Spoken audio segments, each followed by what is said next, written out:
একটা গাধা শুকনো ঘাস খাচ্ছিল। বাঘ দেখলো আশেপাশে এত সবুজ ঘাস আর গাধা কিনা শুকনো ঘাস খাচ্ছে। সেই বাঘ গাধার কাছে গেল এবং বলল, আশেপাশে এত সবুজ ঘাস আর তুমি কিনা এই শুকনো ঘাস খাচ্ছ। গাধা বলল, সবুজ ঘাস?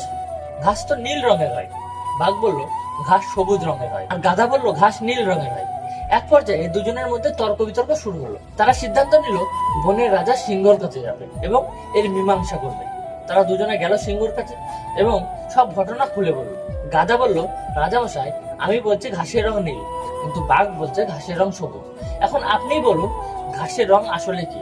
তখন সিংহ গাধাকে বলল, তুমি ঠিকই বলছো, ঘাসের রং নীল। গাধা এই কথা শুনে আনন্দে নাচতে নাচতে চলে গেল এবং রাজামশাই অর্থাৎ সিংহ বাঘকে কারাদণ্ড দিল। তখন বাঘ হাত জোর করে বলল, রাজামশাই, আপনিও জানেন ঘাসের রং সবুজ, তারপরেও কেন আপনি আমাকে সাজা দিচ্ছেন?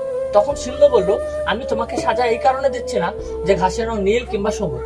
আমি তোমাকে সাজা এই কারণে দিচ্ছি যে তুমি এত বুদ্ধিমান একটা পশু হয়েও তুমি কেন গাধার সঙ্গে তর্কে জড়াতে গেলে। ঠিক এরকমই আমাদের জীবনেও অনেক গাধা আসবে, কিন্তু তাদের সঙ্গে তর্কে জড়ালে হবে না, তাদেরকে এড়িয়ে যেতে হবে।